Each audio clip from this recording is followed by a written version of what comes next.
Hi guys, and thank you so much for watching. If you are new here, I'm Kat and I like to talk about true crime, conspiracies and all sorts of related things. Today I want to carry on the conversation about the Summer Wells disappearance, and as I mentioned in my previous video, this is the second video of the series. So there will be a playlist happening, the link will be in the description below, also probably somewhere here in one of the corners of this video. Yes, I will carry on with more videos on this case. There will be shorter videos. Maybe this is what you would like better rather than having a long and complex video. Anyway, just let me know in the comments below. So before we get started, I just want to let you know that all the information I give you in this video are already found in the public domain. This video is just for entertainment and educational purposes. And I also do not mean any disrespect to anyone that I mention in the video. Thank you. Okay, so going back to what I said in my previous video, I kind of described everything that we know so far. And honestly, in this video, I just want to talk about my perspective. There are a couple of things and issues that I'm having with this whole case, with Summer Wells' disappearance. The parents don't believe that Summer Wells is in the woods, right?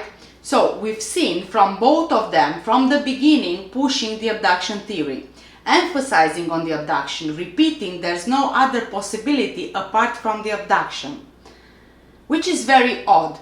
So why are they trying to push the kidnapping? This honestly seems really suspicious. My first instinct as a mother would be she must have run into the woods, right? The house is open to the woods, to the rough areas, it's not fenced. She ran into the woods and now she's lost. She can't find her way back home. She doesn't know where she is, and she just can't find her way back.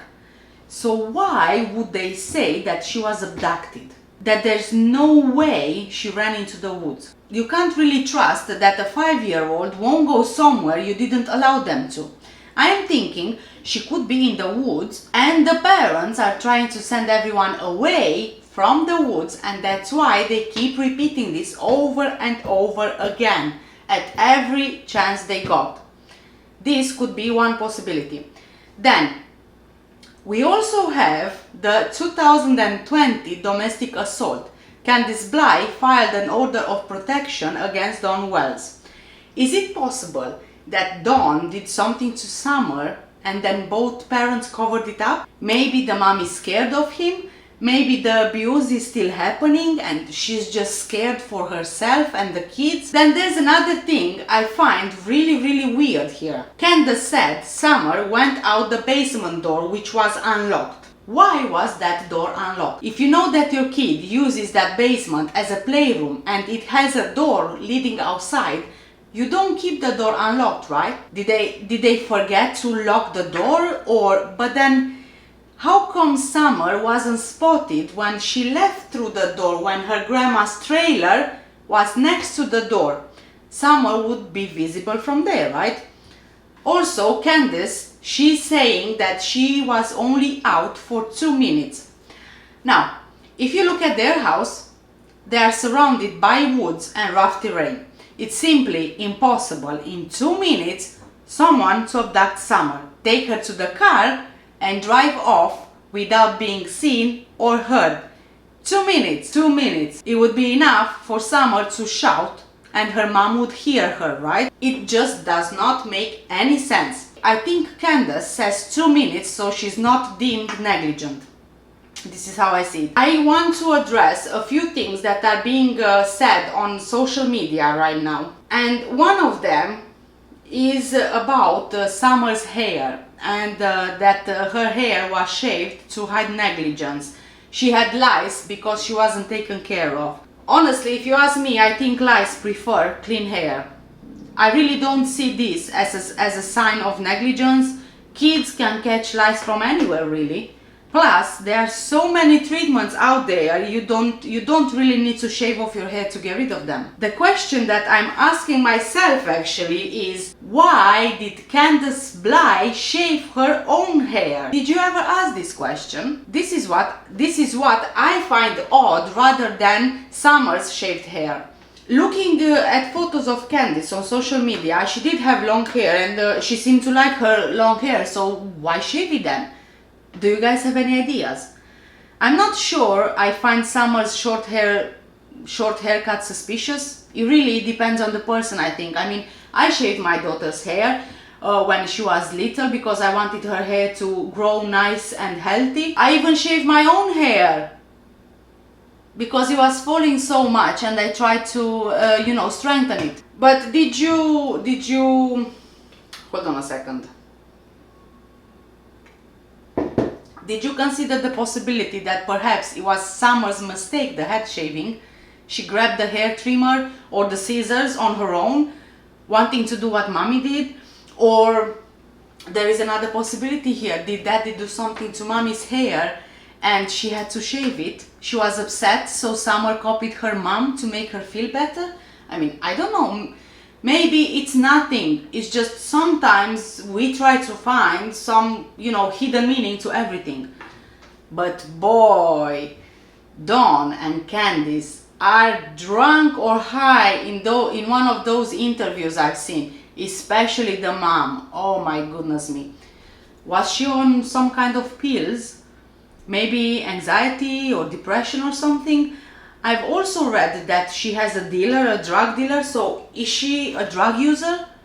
If she is a drug user, she drove her car on the day Summer went missing. They've been to the swimming hole, they've been to the hospital, so I'm not sure driving and going to areas where you need to stay alert is a really good idea if you are a drug user and you are using drugs on a daily basis. Now, I want to go back to the assault charge on Dawn Wells by Candice in 2020.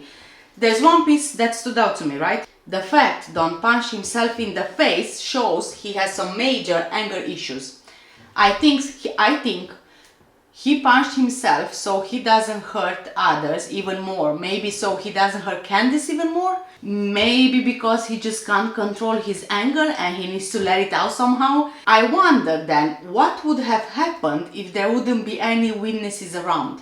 Then I also wonder, I can't help but wonder, how is his reaction towards Summer's tantrums? Because let's be honest, 5-year-olds have tantrums and they can be honestly irritating, right?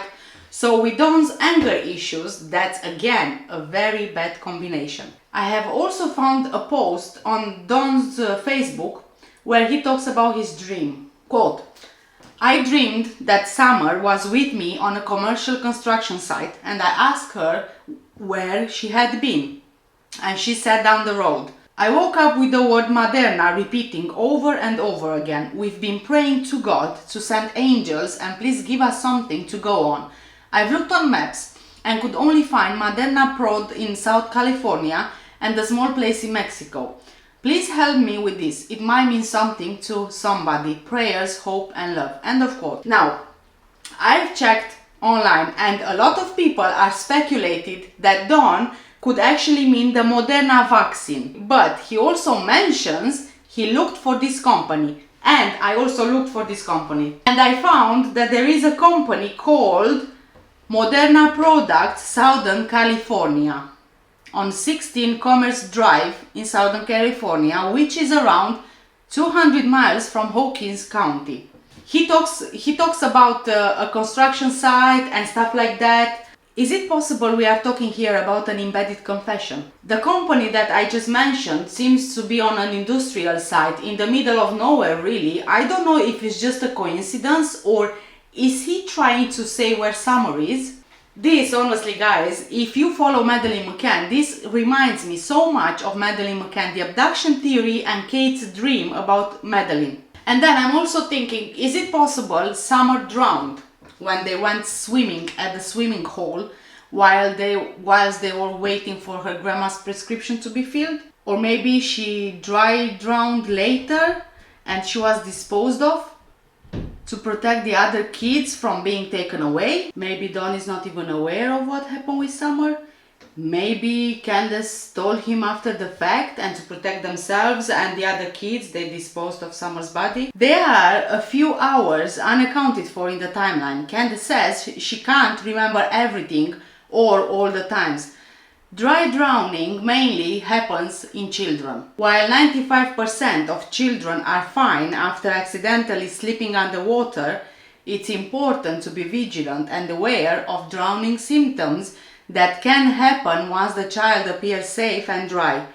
Dry drowning is a medical emergency that requires prompt attention. Dry drowning is the result of injuries that happen underwater. Dry drowning sets in less than an hour after inhaling water. It is a serious health condition that can be fatal. You should notice the warning signs of dry drowning within an hour of getting out of the water. It can cause the vocal cords to close over the windpipe.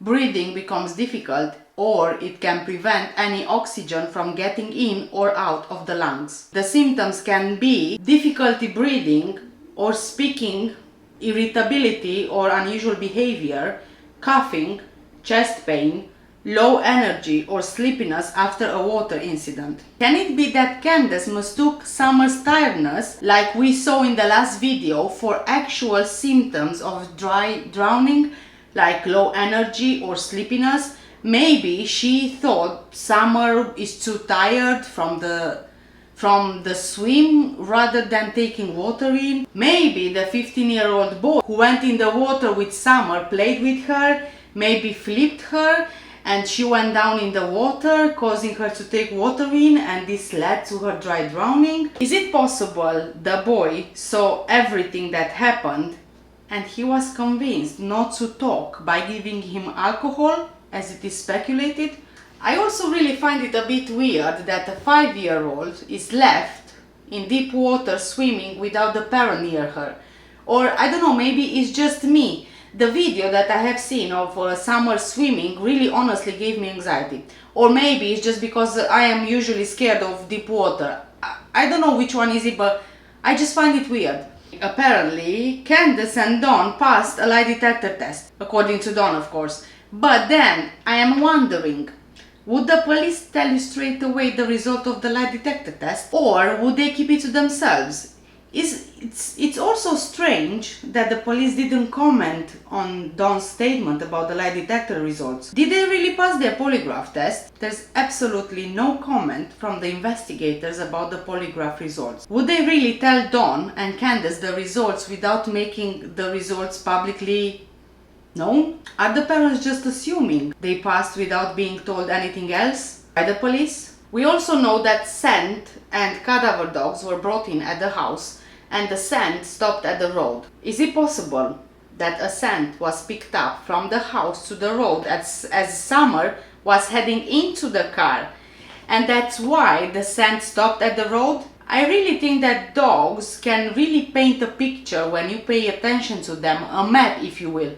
So maybe Summer went in the car, but she never came back home. The next thing really bugs me so much actually. Why do they keep apologizing in the interview when they refer to Summer in the past tense? Both Dawn and Candace are doing it. And they even say they are sorry people think what they think about them. This is so strange to me. And Dawn keeps reminding himself he shouldn't be talking about Summer in the past. Honestly, their interview was weird, to say the least. Weird, strange, weird, to say the least. Again, I'm repeating myself, but it was weird. Now, I want to address some rumors, because it seems like this is getting out of control. Just like the Orrin and Orson West case. People are trying to make connections, and sometimes they find connections which are not really. Yes, I know, we all want to find out what happened with Summer Wells, but sometimes these things are taken too far. And I believe it again started from a YouTuber, not sure who, and I won't get digging into it because that's not the point really. I'm pretty sure you guys have read or heard about Christopher M. Marcos already, who is a registered sex offender. Okay, these are rumors. They are rumors. From what I found out, Christopher is not Candace Herrer's boyfriend. He is married to Connie Herrer, who is her nephew maybe. At the time of Summer's disappearance, Christopher was working 15 hours away from Hawkins. But another YouTuber clarifies these rumors better than me.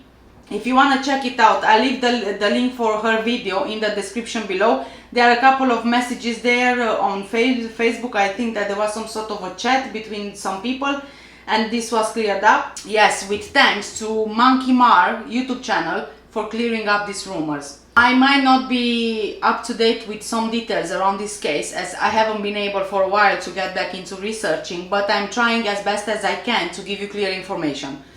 If there's anything that I made a mistake with, please do let me know in the comments below. Now we need to touch the subject of Don Wells' son, who was convicted of sexual indecent acts with a child. Don Wells, as we already know, acknowledges that his 34-year-old son, Donald Wesley Wells, is a convicted sex offender, having pleaded guilty in Arkansas in 2007 to sexual indecency with a child. That oldest son was in Utah at the time of Summer's disappearance, according to Don. He also said his son's Arkansas offenses would have been considered rape in Tennessee because his son was 19 at the time and the victim was a girlfriend who was 18 months younger than him.